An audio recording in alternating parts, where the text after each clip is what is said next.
നമസ്കാരം, ഞാൻ മൃണാൾ. ഉത്തര മലബാറിലെ വീടുകളിൽ ഭക്ഷണം കഴിക്കാൻ പോയാലുള്ള അവസ്ഥ അറിയാലോ. ഇത് ഡോക്ടർ ഷാഹുൽ ഹമീദിൻ്റെയും ഭാര്യയുടെയും മക്കളുടെയും ഒക്കെ വീടാണ്. ഇവിടെ ഞണ്ടുണ്ട്, അച്ചാറുണ്ട്. ഇതൊരു പ്രത്യേക അപ്പമാണ്, അത് നമുക്ക് വിശദമായിട്ട് സംസാരിക്കേണ്ടി വരും. ഈ കറി ആ അപ്പത്തിനുള്ളതാണ്, അത് ചിക്കനാണ്. ഇത് കടലക്കറി, അത് അവിടെ ഇരുന്നോട്ടെ.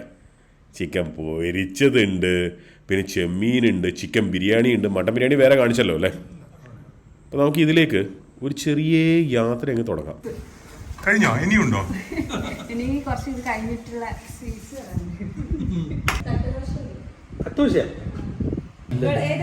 വേറെന്തോ പേര് പറഞ്ഞല്ലോ. വേറെന്തോ പേര് പറഞ്ഞല്ലോ സാജി.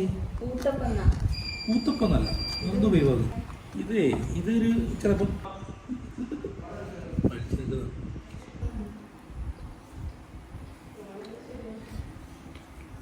സാജി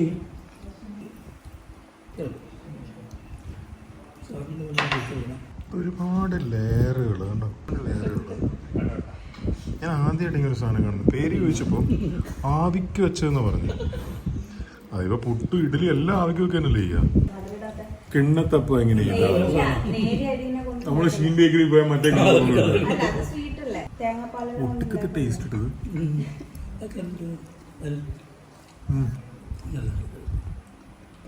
കഷ്ടപ്പെടും, പക്ഷെ മുമ്പിൽ വന്ന് പറയില്ല ഞാൻ ഉണ്ടാക്കിയെന്ന് പറയാൻ ധൈര്യമില്ല.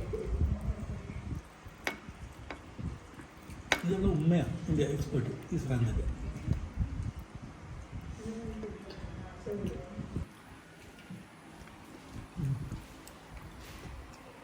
അന്യായ കറി.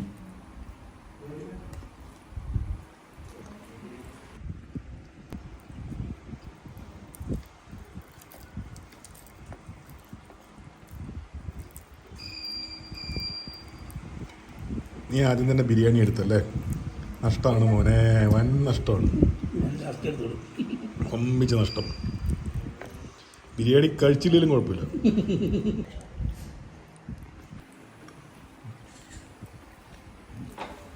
ഈ സാധനം ഞാൻ റെസ്റ്റോറൻറ്റിൽ, ഒരു തട്ടുകടയിൽ, ഒരു വീട്ടിൽ എവിടെയും കണ്ടിട്ടില്ല. ആദ്യമായിട്ട് പേര് ചോദിച്ചപ്പം ആദ്യം വെച്ച് നിസ്സാരം. ഒരിക്കലൊരു ഒരു വലിയൊരു സംഭവമായിട്ട് കാണുന്ന പോലും ഇല്ല ഞാൻ. ഇങ്ങനെ കേരളത്തിൽ എത്ര വീടുകളിൽ എന്തൊക്കെ സാധനങ്ങളുണ്ടാവില്ലേ. ഇത് കഴിച്ചിട്ട് വേണം കോളേജിൽ പോകാൻ. ചിക്കൻ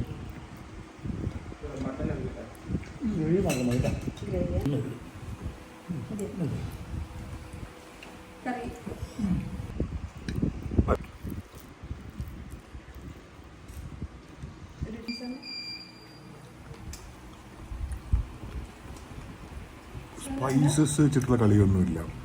സിമ്പിൾ മസാല ബീഫ് അങ്ങനെയാണ് അനുഭവിക്കാം.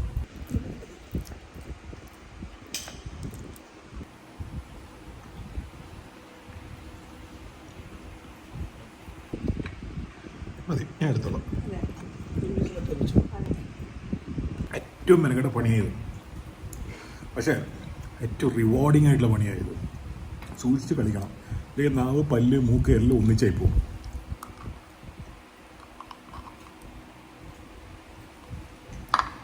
മറ്റേ സംഭവം ഞാനോ നീയോ എന്നുള്ള ലെവലാണ്.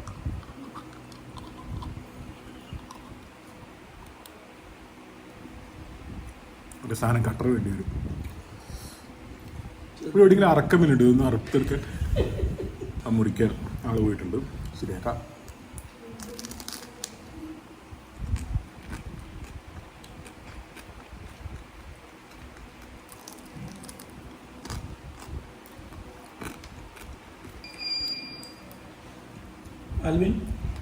ഏതോ വെൽഡിംഗ് വർക്ക്ഷോപ്പിൽ കൊണ്ടുപോയിട്ട് കംപ്ലീറ്റ് ശരിയാക്കിയിട്ടുണ്ട്. Sreemuruka welding workshop.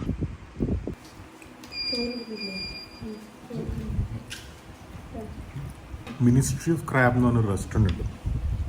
ഒടുക്കത്തെ വിലയാണ് സാധനങ്ങൾക്ക്. പക്ഷേ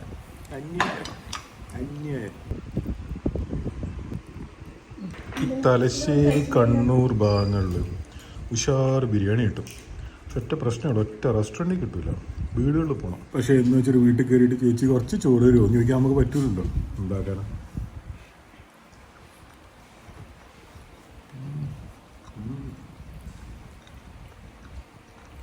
തലശ്ശേരി ബിരിയാണി കഴിക്കണ ഒറ്റ വഴിയുള്ളൂ. 1-2 റെസ്റ്റോറൻറ്റ്സ് ഉണ്ടാവും നല്ല കിട്ടുന്ന. ഈ കല്യാണത്തിന് വേണം, ഗ്യാരണ്ടിയാണ്. അതും അല്ലെങ്കിൽ ഏതെങ്കിലും വീട്ടിൽ പോയിട്ട് ചേച്ചി കുറച്ച് ചോറ് വരുമെന്ന് കഴിക്കേണ്ടി വരും. വേറൊരു ഗതിയില്ല.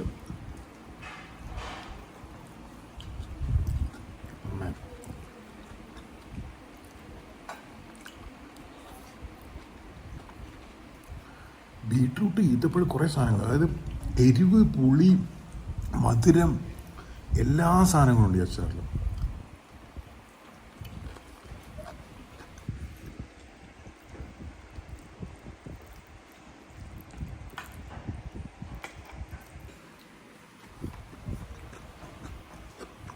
റൈത്തയുടെ പുളി കറക്റ്റാണ്. എല്ലായിടത്തും ഇപ്പം മേടിക്കുന്ന, പുറത്തുനിന്ന് മേടിക്കുന്ന മറ്റേ ക്രീമി തൈര് ഉണ്ടല്ലോ ഇതിനൊക്കെ, ഇതൊക്കെ ഒരു ജീവൻ ഉണ്ടാവില്ല. കറക്റ്റ് പുളിയാണ്. ഒരുപാട് പേര് മട്ടൻ ബിരിയാണി കഴിച്ചിട്ട് പറയും ഇത് മൊത്തം എല്ലാം. പക്ഷെ ശരിയാ, റെസ്റ്റോറൻറ്റിൽ ഇപ്പോൾ മൊത്തം എല്ല് കിട്ടിക്കഴിഞ്ഞാൽ എങ്ങനെയാണ് ശരിയാവും? സത്യത്തിൽ എല്ലാമാണ് അതിൻ്റെ ടേസ്റ്റ് ഉണ്ടാക്കുക.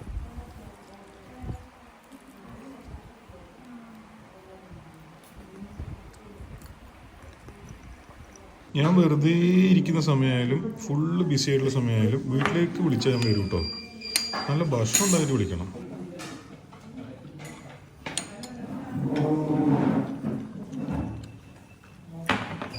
ഈ മുട്ടമാല കാണുമ്പോൾ എനിക്ക് ഓർമ്മ വരാം, ഉണ്ട് ഒരു പെൺകുട്ടി അവളുടെ അമ്മ കിടിലായിട്ട് മുട്ടമാല ഉണ്ടാക്കുമായിരുന്നു. അപ്പം ആ മുട്ടമാല ഡെയിലി കഴിക്കാമല്ലോ എന്ന് വിചാരിച്ചാൽ പെൺകുട്ടിയെ കല്യാണം കഴിച്ചാലോ എന്ന് ആലോചിച്ചിട്ടുണ്ട്. ഈ സാധനം നമ്മുടെ വീട്ടിലൊന്നും കിട്ടൂല, ഒരു ബന്ധുക്കളുടെ വീട്ടിലും കിട്ടില്ല, എവിടെയും കിട്ടില്ല. ഒരു നമ്മളെ ചങ്ങായുണ്ട്, അവൻ്റെ പെങ്ങളുടെ കല്യാണത്തിന് എന്നെ വിളിച്ചില്ല. ഇന്ന് മുട്ടമാലയായിരുന്നു. ഇന്നും ഞാനത് മറന്നിട്ടില്ല. വിളിച്ചില്ലെങ്കിൽ നമ്മൾ പോയി മുട്ടമാല കഴിച്ചത് വേറെ പ്രശ്നം.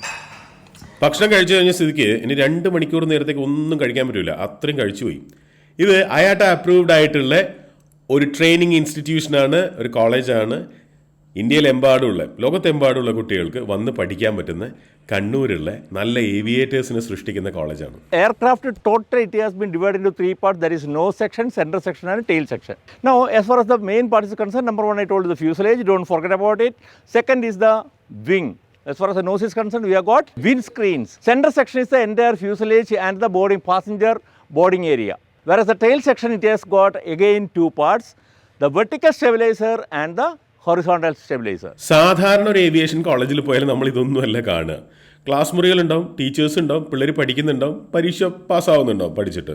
പക്ഷെ ഇവിടെ ഫുൾ പ്രാക്ടിക്കൽ അപ്രോച്ചാണ്, 100% practical approach. This is your air traffic control room. Normally we call it as ATC. It is mainly to communicate with the aircraft and the ground. എന്താ പേര്? സിദ്ധാർത്ഥ്. സിദ്ധാർത്ഥ എങ്ങനെയാണ് ഇവിടെ പഠിക്കാൻ വന്നത്? നാട്ടിലുള്ള കുറച്ച് ഫ്രണ്ട്സ് ഉണ്ട്, അവർ ഇവിടെ മുന്നേ പഠിച്ചിറങ്ങിയ, അവർക്ക് ജോലിയെല്ലാം സെറ്റ് ആയതുകൊണ്ട് പിന്നെ. അവരെവിടെ ജോലി ചെയ്യുന്നത്? അവരിപ്പം ഒരാൾ കാലിക്കറ്റ് എയർപോർട്ടിലും ഒരാൾ ബാംഗ്ലൂർ. ഇപ്പോൾ വന്നിട്ട് ഇപ്പോൾ 2 കൊല്ലം കഴിഞ്ഞു അല്ലേ? എന്ത് വ്യത്യാസം ഉണ്ടായി വന്നിട്ട്? ഫസ്റ്റ് ഓഫ് ഓൾ എനിക്കൊരു പേഴ്സണാലിറ്റി, എനിക്ക് തന്നെ ഉള്ളിലൊരു ആത്മവിശ്വാസം കൂടി, ഒരു ക്രൗഡിന് മുമ്പിൽ എന്തെല്ലാം പറയാം, എന്തെല്ലാം ചെയ്യാന്നുള്ളൊരു ആ ഒരു വിശ്വാസം ഉള്ളിൽ തന്നെ ഡെവലപ്പ് ആയിട്ടുണ്ട്. ഇവിടെ ഒരുപാട് സർട്ടിഫിക്കേഷൻസ് ഉണ്ടല്ലോ, അപ്പോൾ സിദ്ധാർത്ഥ എന്തൊക്കെയാണ് എടുക്കുന്നത്? ഞാനിപ്പോൾ BBA പ്ലാറ്റിനം പാക്കേജാണ്, അതിനകത്ത് 18 സർട്ടിഫിക്കറ്റോളം കിട്ടുന്നുണ്ട്, പിന്നെ എക്സ്ട്രാ സർട്ടിഫിക്കറ്റ്സും ഉണ്ട്. എന്താ പ്ലാൻ, എന്താ എങ്ങോട്ട്, എന്താണ് ഇനി പഠിച്ചു കഴിഞ്ഞിട്ട്? പഠിച്ചതിൻ്റെ ഒരു ഗുഡ് ഏവിയേറ്റർ ആവാനാണ് ആഗ്രഹം. അത് പുറത്തത്തെ കൺട്രിയിൽ വർക്ക് ചെയ്യാനാണ് ഏറ്റവും കൂടുതൽ ആഗ്രഹം. ഇവിടെ പഠിച്ചവർ പുറത്തൊക്കെ പോയി വർക്ക് ചെയ്യുന്നുണ്ടോ? ഇഷ്ടം വരും ആൾക്കാരുണ്ട്. ഉൽഫത്ത് നിസ. എവിടെയാണ് വീട്? എൻ്റെ വീട് കണ്ണൂർ. കണ്ണൂർ. എങ്ങനെയാണ് ഇവിടെ എത്തിയ? അങ്ങനെ ഇവിടെ എത്തിയെന്ന് വെച്ച് കഴിഞ്ഞാൽ, ഒന്നാമത് ഈ ഇങ്ങനെ ഒരു കോഴ്സായിട്ട് നമുക്ക് ഭയങ്കര ഇൻട്രസ്റ്റഡ് ആയിരുന്നു. സോ അങ്ങനെ ഇൻട്രസ്റ്റ് ഉണ്ടാകുമ്പോൾ ഓട്ടോമാറ്റിക്കലി നമ്മൾ എന്തായാലും ഇതിനെപ്പറ്റി ഡീറ്റെയിൽസ് അന്വേഷിക്കുമല്ലോ. സോ അങ്ങനെ അന്വേഷിക്കുമ്പം എൻ്റെ നാട്ടിലും ഇതേ പറഞ്ഞ പോലെ ഒരു സീനിയർ ഇവിടെ പഠിച്ച സീനിയർ ഒരാളുണ്ടായിരുന്നു. സോ അങ്ങനെ ജസ്റ്റ് ഒന്ന് ഇൻഫോർമേഷൻ കിട്ടി. പിന്നെ അതുവഴി ഞാൻ നെറ്റിൽ സോഷ്യൽ മീഡിയേൻ്റെ ഹെൽപ്പ് യൂസ് ചെയ്തു.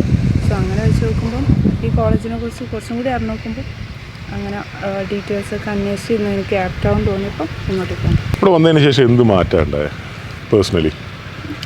ഫസ്റ്റ് ഓഫ് ഓൾ ആദ്യം എൻ്റെ ഒരു കാര്യം എന്ന് വെച്ച് കഴിഞ്ഞാൽ, പേഴ്സണലി ഞാൻ ഒരു ഇൻട്രോവേർട്ട് ഒരു ടൈപ്പായിരുന്നു.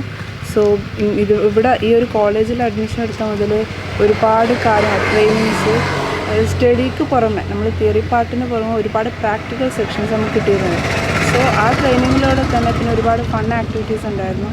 അങ്ങനെയൊക്കെ ഒരുപാട് ആക്ടിവിറ്റീസ് കിട്ടുമ്പം ഓട്ടോമാറ്റിക്കലി നമ്മൾ കോൺഫിഡൻസ് പിന്നെ പേഴ്സണാലിറ്റി സ്കിൽസ് ഒരുപാട് ഡെവലപ്ഡ് ആയിട്ടുണ്ട്. സോ ഒരു ഇൻട്രോവേർട്ടിൽ നിന്നും ഒരു 90% എക്സ്ട്രോവേർട്ടായിട്ട് ഞാൻ ഇപ്പോൾ മാറിയിട്ടുണ്ട് എന്ന് എനിക്ക് ഒരു കോൺഫിഡൻസ് ഉണ്ട്. അല്ല, ബഹളം എന്നല്ല, ഒരു ഇപ്പോൾ ഇവർ പറഞ്ഞ പോലെ തന്നെ ഒരു ക്രൗഡിൻ്റെ മുമ്പിൽ ആദ്യം ഒരു സ്റ്റേജ് ഫിയറൊക്കെ ഉണ്ടായിരുന്നു. ഇപ്പോൾ അതൊക്കെ കംപ്ലീറ്റ് ആയിട്ട് മാറി. സോ എന്തായാലും അതിനെ ഓവർകം ചെയ്യാനുള്ള ഒരു സ്കില്ല് ഡെവലപ്പ് ആയിട്ടുണ്ട്. രമ്യയുടെ വീട് എവിടെയാ? ഞാനിവിടെ കണ്ണൂർ അഴീക്കോടാണ്. അഴീക്കോട്. രമ്യക്ക് എന്താവാൻ ആഗ്രഹം? എനിക്ക് ക്യാബിൻ ക്രൂ ആകാനാണ് ആഗ്രഹം. ഓക്കെ. ഈ ആഗ്രഹം മുമ്പേ ഉണ്ടോ? ഒരുപാട് മുന്നേ ഉണ്ട്. പിന്നെ ഇത് ഇവിടെ വന്ന് സ്വന്തം നാട്ടിലായതുകൊണ്ടാ? സ്വന്തം നാട്ടിലായത് കൊണ്ടും പിന്നെ ഞങ്ങൾ ഒരുപാട് കോളേജസ് നോക്കി. അപ്പോൾ അവിടെയൊന്നും ഇല്ലാത്തൊരു പ്രത്യേകത എൻ്റെ പാരൻസ് ഇവിടെ കണ്ടത്. അയാട്ടുണ്ട്, പ്ലസ് ഇവിടെ എല്ലാവരും മോക്കപ്പ് ട്രെയിനിങ്സ് ആണ് കൂടുതൽ. ഒക്കെ പ്രാക്ടീസ് ചെയ്യാൻ കൂടി ഒരുപാട് ചാൻസസ് ഒക്കെ എക്സ്പീരിയൻസ്ഡ് ആയിട്ടുള്ളൊരു ടീച്ചേഴ്സ്. അപ്പം ഏറ്റവും കൂടുതൽ ബെറ്റർ ഇവിടെ തന്നെയാണ് ഒരു ഓപ്ഷൻ കണ്ടതുകൊണ്ടാണ് ഞാൻ ഇവിടെ വന്നത്. ഇപ്പൊ ഡെയിലി പോയി വരുമോ അല്ല ഇവിടെ താമസിക്കും? മനുഷ്യന്മാർക്ക് ഒരുപാട് ആഗ്രഹങ്ങൾ ഉണ്ടാവില്ലേ? പല ആഗ്രഹങ്ങളുണ്ട്. ഇപ്പൊ പരിപ്പോട് തിന്നണം എന്നുള്ളത് മുതൽ ഇന്ത്യയുടെ പ്രധാനമന്ത്രി ആവണമെന്ന് ഒരു ആഗ്രഹം ഉണ്ടാവും അല്ലേ? അപ്പൊ ഈ ആഗ്രഹത്തിൻ്റെയും ഇത് സബലീകരിക്കുന്നതിൻ്റെ ഇടയിൽ കുറേ യാത്രയുണ്ട്. അപ്പോൾ എത്രത്തോളം റെഡിയാണ് ഇപ്പോൾ ഇങ്ങനൊരു ജോലി കിട്ടിയാൽ ചെയ്യുന്നുള്ള കോൺഫിഡൻസ്? എനിക്ക് ഞാനിപ്പോൾ ഫൈനൽ ഇയർ വിദ്യാർത്ഥിയാണ്. അപ്പം എനിക്ക് ഒരുപാട് കോൺഫിഡൻസ്. എനിക്കിപ്പോൾ ജോബിന് കയറിക്കഴിഞ്ഞാൽ എന്ത് ചെയ്യണം എന്നുള്ളൊരു ഒരു നോളജ് എനിക്കിപ്പോൾ ഉണ്ട്. ഏതെങ്കിലും ട്രൈ ചെയ്ത് നോക്കിയോ? ഇപ്പം കറൻ്റ്ലി ഒരു ഇൻ്റർവ്യൂ അറ്റൻഡ് ചെയ്തിട്ടുണ്ട് ഖത്തർ എയർപോർട്ടിൻ്റെ. സെലക്റ്റഡ്. ഖത്തർ എയർപോർട്ട് സെലക്റ്റഡ് ആണ്. ഇത് കഴിഞ്ഞ ഉടനെ ദോഹയിൽ പോവും? റൈറ്റ്. ചോദ്യം തെറ്റിപ്പോയി. ഇത് ആദ്യം ചോദിക്കണമായിരുന്നു. ഓക്കെ. കണ്ണൂരെ ഭക്ഷണം, കണ്ണൂർ ആളുകൾ, കണ്ണൂർ ചെയ്യുന്ന കാര്യങ്ങൾ ഇതൊന്നുമല്ല നിങ്ങളെല്ലാവരും ആഗ്രഹിക്കുന്ന വിദേശ രാജ്യങ്ങളിൽ ഉണ്ടാവുക. അവിടുത്തെ ഭക്ഷണം വേറെ, ആളുകൾ വേറെ, രീതികൾ വേറെ, ഭാഷ വേറെ, എല്ലാം വേറെ. അതിന് നിങ്ങൾ റെഡിയാണോ? എന്താ പേര്? ഹനീൻ മുഹമ്മദ്. എവിടെ എന്താവണമെന്ന് ആഗ്രഹം? എവിടെ പോകണം? എനിക്കൊരു ക്യാബിൻ ക്രൂ ആവണമെന്നാണ് ആഗ്രഹം. അതെനിക്ക് ചെറുപ്പത്തിലേ ഇല്ല. ഗ്രാൻഡ് പാരൻസ് എല്ലാം ഇപ്പോൾ ചോദിക്കും. എന്നിട്ട് ഞാൻ അങ്ങനെ പറയില്ല, എനിക്കൊരു ക്യാബിൻ ക്രൂ ആവണം. പിന്നെ യൂട്യൂബ്സിലായാലും എൻ്റെ ഹിസ്റ്ററിയെല്ലാം നോക്കിയാൽ ഫുള്ള് ഇതിനെക്കുറിച്ചുള്ള വീഡിയോസ് എല്ലാം ആയിരിക്കും, ഫുള്ള് ഓൾമോസ്റ്റ്. അതുകൊണ്ട് തന്നെ ഞാൻ ഇവിടെ ചൂസ് ചെയ്തു. അപ്പോൾ ഏത് എയർലൈനാണ് സ്വപ്നം? Qatar Airways. ഖത്തർ എയർവേസ് ആണ് ഇവരുടെയൊക്കെ സ്വപ്നം. ഖത്തർ എയർവേസാണ്. തെറ്റു പറയാൻ പറ്റില്ല. ഖത്തർ എയർവേസ് ഭയങ്കര നല്ല എയർലൈനുമാണ്. റൈറ്റ്. ഈ സ്വപ്നം സാക്ഷാത്കരിച്ചപ്പോൾ എന്ത് തോന്നി? പടക്കം പിടിക്കാൻ തോന്നിയോ? വളരെയധികം സന്തോഷം തോന്നി. കാരണം ഇത് എൻ്റെ ഫസ്റ്റ് ഇൻ്റർവ്യൂ ആണ്. ഡിഗ്രി കഴിഞ്ഞപ്പം തന്നെ first interview. Got selected. I'm so excited. Good morning, ladies and gentlemen. May I have your kind attention, please? Aerosis Airlines announces the departure of its flight AA1012 from Kannur to Dubai. We are currently third in line for takeoff and are expected to be in the air in approximately 7 minutes. We request that you please fasten your seat belts at this time and secure all baggage underneath your seat or in the overhead compartments. We also would like to make sure that your seats are in the upright position for takeoff. Please turn off electronic devices including laptops and cell phones. Smoking is prohibited for the duration of the flight. Thank you for choosing Aerosis Airlines. Enjoy your flight. When we talk about professionalism, it is very important for us to understand the non-verbal communication also. How, without opening your mouth, you communicate to the passengers. What is the message that you pass to the passengers without opening your mouth is also very important. Good morning, ladies and gentlemen. This is Ms. Rio and I am your chief flight attendant. On behalf of Captain Mr. Shahul Hamid and the entire crew, we welcome you on board Boeing 737-800, Aerosis Airline AA1012 to Dubai. On the aircraft, we have 4 emergency exits in the middle portion, 2 in the left and 2 in the right. There are 4 main doors available, 2 in the forward and 2 in the aft. both located in the right and left position. To properly fasten your seat belts, slide the flat end in the buckle. Right on the top, you have oxygen system available. And also safety emergency cards. Smoking is never allowed on board. Take it out your emergency jackets. Lace it over your head. Put the strap around your waist. Buckle it in the front. Pull it tight, and once it's outside, put the red tab to inflate. All the electronic devices and mobile phones will be switched off. If you have any queries about our flight today, please don't hesitate to ask one of our flight attendants and enjoy with a good experience with our team. Thank you. Hi, good morning, sir. Can I have a ITN ticket? Do you have any luggage?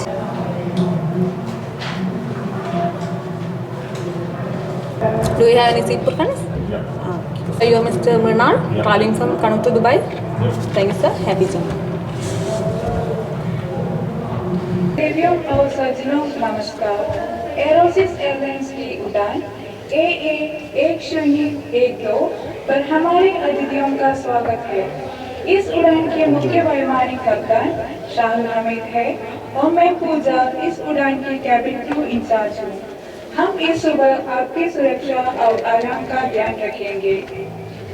2 घंटे और 20 minute में हम Dubai पहुंचेंगे। सामने की कुर्सी के नीचे रखे, कुर्सी सीधी कर ले, ट्रे टेबल्स बंद कर ले और कुर्सी के पीठी को बांध दे। हमें विश्वास है कि आपकी एरोसिस एयरलाइंस की यह यात्रा आनंददायक रहेगी। धन्यवाद। നിങ്ങളാണ് ഇവിടുത്തെ ടൂർ കോർഡിനേറ്റ് ചെയ്തത് അല്ലേ? Yes sir. എവിടെ ടൂർ പോയേ? കൊടൈക്കനാൽ രാമക്കൽമേട്. കൊടൈക്കനാൽ രാമക്കൽമേട് ഭയങ്കര ഫ്രഷ് സ്ഥലങ്ങളാണല്ലോ, പുതിയ സ്ഥലങ്ങളൊന്നും കിട്ടിയില്ല. ആക്ച്വലി കോളേജ് ടൂർ ഇവിടെ പോകുന്നു എന്നുള്ളതിലുള്ള കാര്യം അല്ലേ, ഒന്നിച്ച് പോകുന്ന ആ സംഭവമാണ്. എൻജോയ്മെന്റ് എല്ലാവരും ഒന്നിച്ചുണ്ടാകുമ്പോൾ അതിൻ്റെതായ ഒരു ഇതുണ്ടാവല്ലോ. റൈറ്റ്. നിങ്ങൾ തന്നെ കോർഡിനേറ്റ് ചെയ്യാൻ എന്താ കാരണം? നമ്മൾ കോർഡിനേറ്റ് നമുക്കൊരു എന്താ പറയുക, ഒരു എക്സ്പീരിയൻസ് ആണ് സാർ. പക്ഷെ നമ്മളിപ്പോൾ ഒരു ഏജൻസിയായിട്ട് നമ്മളെടുത്ത് നമ്മൾ നോക്കി കറക്റ്റ് ചെയ്ത് അവിടുത്തെ ഫുഡും കാര്യങ്ങളൊക്കെ നമ്മൾ അന്വേഷിച്ച് റൂമും കാര്യങ്ങളും. അതുമാത്രമല്ല ഇവിടുന്ന് പാസ് ഔട്ടായൊരു സ്റ്റുഡൻ്റ് ഉണ്ടായിരുന്നു. അപ്പോൾ അവനൊരു ഏജൻസി തുടങ്ങിയിട്ടുണ്ട്. അപ്പോൾ അവൻ്റെതായിട്ട് കുറച്ച് കോൺടാക്റ്റ് ഉണ്ടായി വെച്ച് അങ്ങനെ അവരായിട്ട് കണക്ട് ചെയ്ത് റെഡിയാക്കി വെച്ച കാര്യങ്ങൾ. സ്റ്റഡീസിൻ്റെ ഒരു ഭാഗം കൂടിയായിട്ടാണ് ഇത് ഇവരെ കൊണ്ട് തന്നെ കോർഡിനേറ്റ് ചെയ്യിക്കുന്നത്. ഓക്കെ. പൈസ ആരാ ഹാൻഡിൽ ചെയ്ത്? പൈസ നമ്മളൊക്കെ നിങ്ങൾ തന്നെ. കോളേജിന് ഇതിൽ റോളൊന്നുമില്ല? ഒരു റോളില്ല. ഒരു റോളില്ല. എത്ര പൈസ അടിച്ചു മാറ്റി?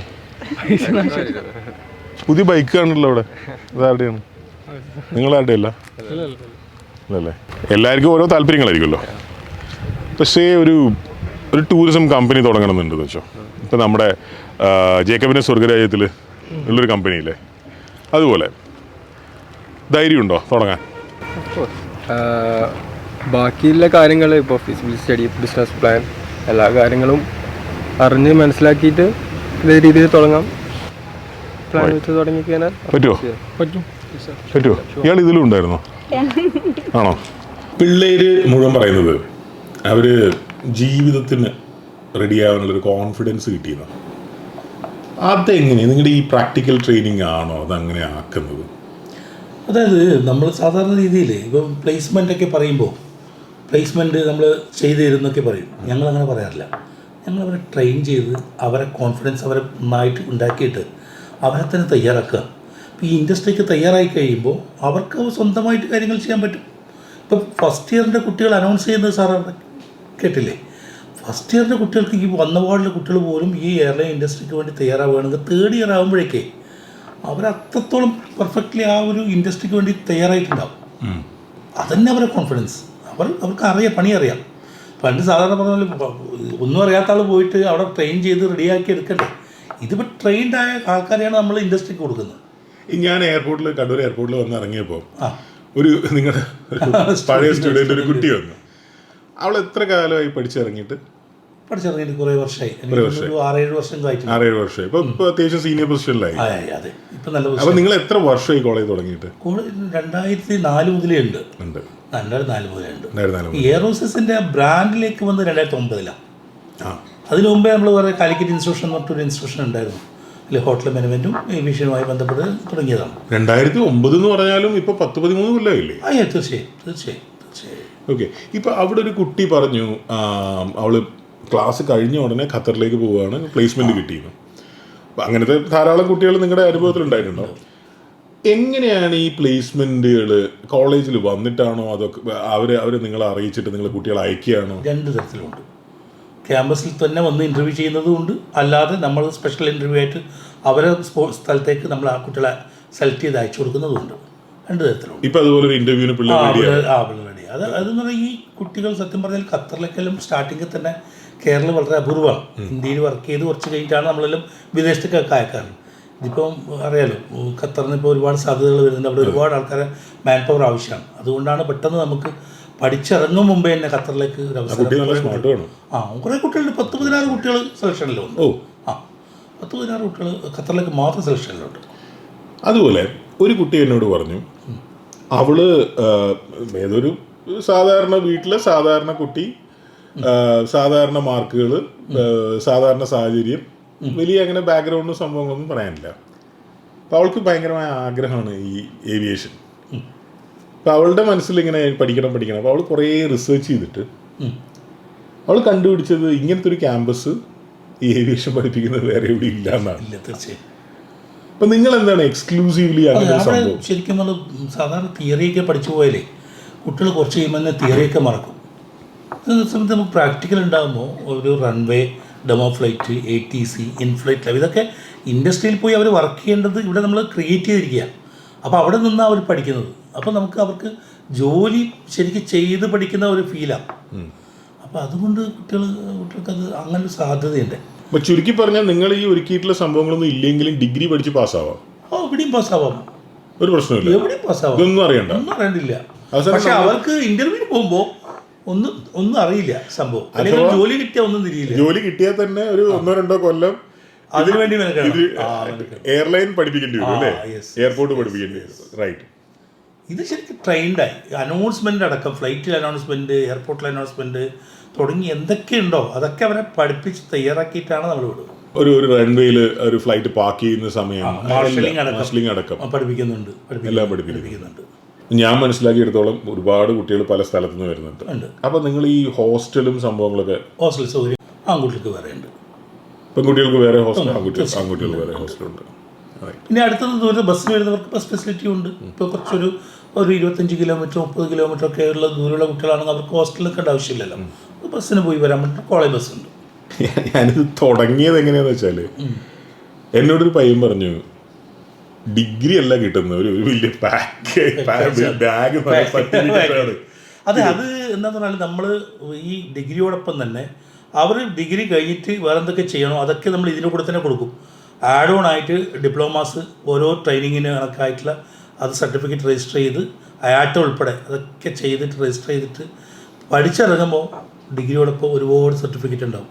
അപ്പോൾ ഒരു കുട്ടി എവിടെയെങ്കിലും ഒരു ഇൻ്റർവ്യൂവിന് അയക്കുമ്പോൾ തന്നെ ഒരു ബഞ്ച് ഓഫ് സർട്ടിഫിക്കറ്റാണ് അവർ കാണിക്കുന്നത്. ഇത്രയും ട്രെയിൻഡ് ആണ്.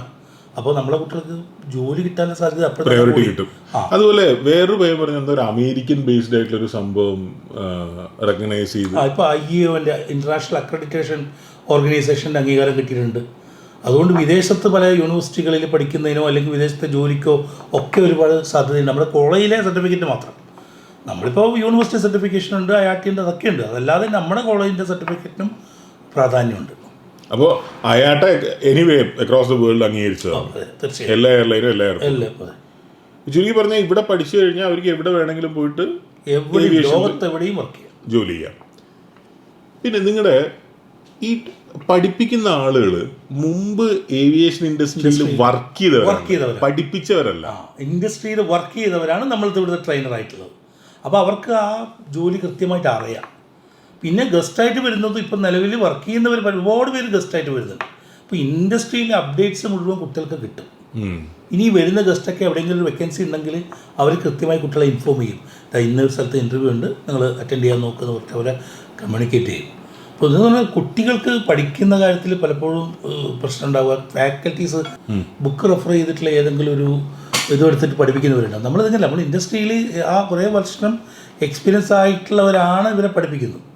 അപ്പോൾ അവർക്കറിയാം എന്താണ് ആ ഇൻഡസ്ട്രിയിൽ നടക്കുന്നതെന്ന് കൃത്യമായിട്ട് അറിയാം. ഞാനൊരു കുട്ടിയോട് ചോദിച്ചു, ഇപ്പോൾ നിങ്ങളിപ്പോൾ ഖത്തറിൽ ജോലി ചെയ്യുന്നു, അല്ലെങ്കിൽ ലുഫ്താൻസിൽ വേണ്ടി ജർമ്മനിയിൽ ജോലി ചെയ്യുന്നു, അല്ലെങ്കിൽ കാത്തെ പസഫിക്കിന് വേണ്ടി ഹോങ്കോങ്ങിൽ ജോലി ചെയ്യുന്നു.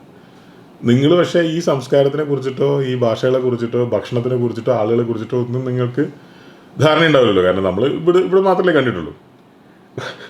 അവൾ പറഞ്ഞ മറുപടി എന്ന് വെച്ചാൽ, ഞങ്ങൾ റെഡിയാണ്, ഞങ്ങൾക്ക് അങ്ങനത്തെ പ്രശ്നമൊന്നുമില്ല, ഞാൻ പോകാൻ റെഡിയാണെന്നാണ്. ഞാൻ അങ്ങനത്തെ കോൺഫിഡൻസ് പൊതുവേ ആ പ്രായത്തിലുള്ള ഒരു 20 വയസ്സുള്ള 21 വയസ്സുള്ള പെൺകുട്ടികളിൽ ഗ്രാമപ്രദേശങ്ങളിൽ നിന്ന് വരുന്നത്, ഞാൻ കേരളത്തിൻ്റെ കാര്യം മാത്രമല്ല പറയുന്നത്, തമിഴ്നാടായാലും കർണാടക ആയാലും ഗ്രാമപ്രദേശങ്ങളിൽ നിന്ന്, അപ്പം അതിലേക്ക് എങ്ങനെയാണ് കൊണ്ടുവരുന്നത് ഈ കോൺഫിഡൻസ് ബൂസ്റ്റിങ് എങ്ങനെയാണ്? ശരിക്കും പറഞ്ഞാൽ നമ്മൾ ചില കുട്ടികളൊക്കെ പിറകിൽ മാറിയിരിക്കുന്നവരുണ്ടാവും. അവർക്ക് ഇനി എന്തൊക്കെ മിസ്റ്റേക്ക് സംഭവിച്ചാലും അതൊന്നും വിഷയമല്ല. നിങ്ങൾ മുമ്പിൽ കൊണ്ടുവരാൻ അവർക്ക് ധൈര്യം കൊടുത്ത് മുമ്പിൽ കൊണ്ടുവന്നിട്ടാണ് കുട്ടികളെ ട്രെയിൻ ചെയ്യുന്നത്. അപ്പോൾ എത്ര ബാക്കായിട്ടുള്ളൊരു കുട്ടിയാണെങ്കിലും മുമ്പിൽ വന്ന് അതിന് പെർഫോം ചെയ്ത് അവർക്ക് ആ കോൺഫിഡൻസ് ഓട്ടോമാറ്റിക്കലി ഉണ്ടാവും. അപ്പോൾ ഫസ്റ്റ് ഇയറിന് കോൺഫിഡൻസ് തന്നെ കാണുമ്പോൾ നമുക്ക് ഭയങ്കര അത്ഭുതം. ഒരു 3 വർഷം കഴിഞ്ഞ് പാസ് ഔട്ട് ആകുന്ന ഒരു കുട്ടിക്ക് അത്രത്തോളം കോൺഫിഡൻ്റ് ആയിരിക്കും. നമ്മളെ ഒരു സഹായം പോലും ചെയ്യേണ്ടി വരില്ല. സാറേ ഞാൻ ഇന്നലെ ഇൻ്റർവ്യൂ അറ്റൻഡ് ചെയ്തേ, കിട്ടിയെന്നുള്ള വിചാരിക്കും ഇങ്ങോട്ട് പറയാം. അങ്ങനെ രീതിക്ക് കുട്ടികൾ ട്രെയിൻഡ് ആണ്. അവരതുപോലെ ടൂർ നടത്തിയ കാര്യം കോളേജ് ഇതിനകത്ത് റോളൊന്നുമില്ല. ഒന്നുമില്ല. എന്താണെന്ന് പറഞ്ഞാൽ അവർ സ്വയം ടൂർ ഓപ്പറേറ്റിംഗ് പഠിക്കുകയാണ്. എങ്ങനെ നന്നായിട്ട് ടൂർ കണ്ടക്ട് ചെയ്യാം. അവർ തന്നെ ഹോട്ടൽ കണ്ടെത്തുന്നു, അവർ തന്നെ എന്ത് ഫുഡിൽ നിന്ന് തീരുമാനിക്കുന്നു, എവിടെയൊക്കെ ഏത് ഡെസ്റ്റിനേഷനിലൊക്കെയാണ് പോകേണ്ടതെന്ന് തീരുമാനിക്കുന്നു. ഇതിൽ വരുന്ന യാത്രക്കാരുടെ താല്പര്യം മനസ്സിലാക്കിയിട്ട് അതിനനുസരിച്ച് അത് ഡിസൈൻ ചെയ്യുന്നു. അപ്പോൾ അതാണല്ലോ നമ്മൾ ടൂർ ഓപ്പറേഷൻ എന്ന് പറഞ്ഞാൽ. അത് അവർ സ്വയം ചെയ്യുന്നതോടെ അവർ ടൂർ ഓപ്പറേഷൻ പഠിക്കലേ. നമ്മൾ അവരോട് പറഞ്ഞിട്ടുണ്ട്, നിങ്ങൾ വിദേശത്തേക്കുള്ളൊരു ടൂർ കൂടി പാക്കേജ് നിങ്ങൾ തന്നെ ഉണ്ടാക്കിയിട്ട് ഒന്ന് പ്ലാൻ ചെയ്യണമെന്ന് പറഞ്ഞിട്ടുണ്ട്. നല്ലതാണ്, കാരണം കുട്ടികൾക്കൊരു എക്സ്പീരിയൻസ് ആവും, നമുക്ക് മാർക്കറ്റ് ചെയ്യാം. അവർ പറഞ്ഞു ഇവിടെ പഠിച്ചിറങ്ങിയ പലരും ഈ ടൂർ കമ്പനികൾ നടത്തുന്നുണ്ട് എന്ന് പറയുകയും ചെയ്തു. അതെ, ഇപ്പം എല്ലാവരും എയർലൈൻ എയർപോർട്ടിലൊന്നും വർക്ക് ചെയ്യണമെന്നൊന്നുമില്ല. ട്രാവൽ കൺസൾട്ടൻ്റായി വർക്ക് ചെയ്യുന്ന 2-3 സ്റ്റുഡൻസ് ഉണ്ട് ഞങ്ങൾക്ക്. അവരൊക്കെ പറയുന്നത് സാറേ ഞാൻ ലോകം മുഴുവൻ കണ്ടു, എല്ലാ രാജ്യവും സന്ദർശിക്കാൻ അവസരം കിട്ടി, നല്ല സാലറി അവർക്ക് ഉണ്ടാകുന്നുണ്ട്. അപ്പോൾ ഒരാൾ താല്പര്യമാണ്. ഇതൊരു ഫുൾ സിലബസ് കോഴ്സാണ്. അപ്പോൾ ഇതിലെല്ലാം ഉണ്ട്, ട്രാവൽ ആൻഡ് ടൂറിസവും എയർപോർട്ട് എയർലൈനുമായി ബന്ധപ്പെട്ടതും എല്ലാം ഉണ്ട്. അപ്പോൾ കുട്ടികൾക്ക് ചൂസ് ചെയ്യുക, ഇത് പഠിച്ചിറങ്ങാൻ അവരവരുടെ താല്പര്യത്തിനനുസരിച്ചിട്ട് നമുക്ക് ചെയ്യാൻ പറ്റും. ഈ ഏത് യൂണിവേഴ്സിറ്റി ഡിഗ്രി കൊടുക്കുന്നത്? ഡിഗ്രി ഭാരതീയ യൂണിവേഴ്സിറ്റിൻ്റെയാണ് BBA എയർലൈൻ നമ്മൾ മെയിനായിട്ട് കൊടുക്കുന്നത്. ഇഗ്നോൻ്റെ BTS ഉണ്ട്, ബാച്ചലർ ഓഫ് ടൂറിസം സ്റ്റഡീസ്. പിന്നെ ഡിപ്ലോമാസ് എല്ലാം IATയുടെയും അതുപോലെ VSSൻ്റെയും സ്റ്റഡ് കൗൺസിൽ അങ്ങനെ തുടങ്ങിയിട്ടുള്ള ബോർഡുകളുടെയാണ്. ധാരാളം ഏവിയേഷൻ കോളേജുകളുണ്ട്. അവരെല്ലാം സ്ട്രെസ് ചെയ്യുന്നത് ഞാൻ കണ്ടെടുത്തോളം പൈലറ്റ് ആക്കാം, എൻജിനീയർ ആക്കാം, അല്ലെങ്കിൽ എയർ ഹോസ്റ്റസ് ആക്കാം, അല്ലെങ്കിൽ സ്റ്റുവർഡ് ആക്കാം. ഇതാണ് പൊതുവെയുള്ള സ്ട്രെസ്സ്. നിങ്ങൾ പക്ഷേ സ്ട്രെസ് ചെയ്യുന്നത് വേറെ പല കാര്യങ്ങളിലാണ്. എന്താ അങ്ങനെ ചിന്തിക്കാൻ കാരണം? ഏറ്റവും കൂടുതൽ ജോലി സാധ്യത നമ്മൾ നോക്കുന്നു.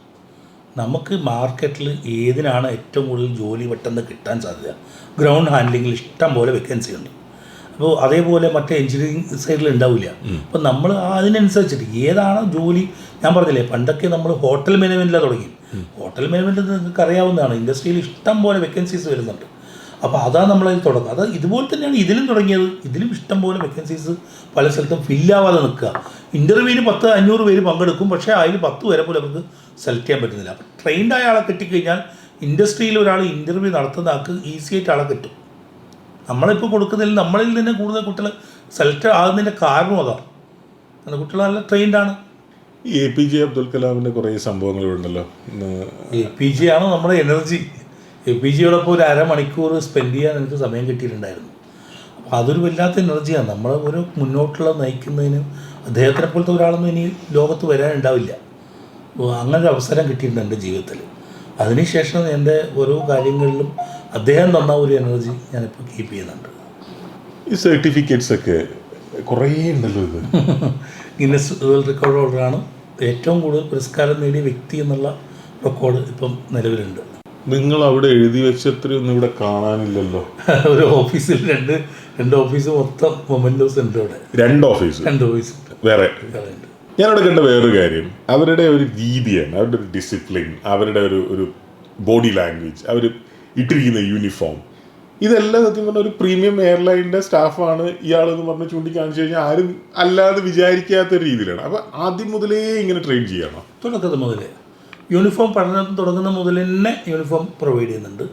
പിന്നെ കൃത്യമായിട്ട് ഇൻഡസ്ട്രിക്ക് വേണ്ടുന്ന രീതിക്ക് അത് ഷേവ് ചെയ്യുന്നതാണെങ്കിൽ പോലും അവരുടെ കൃത്യമായി ടീച്ചിങ് സ്റ്റാഫ് പറഞ്ഞ് തയ്യാറാക്കുക.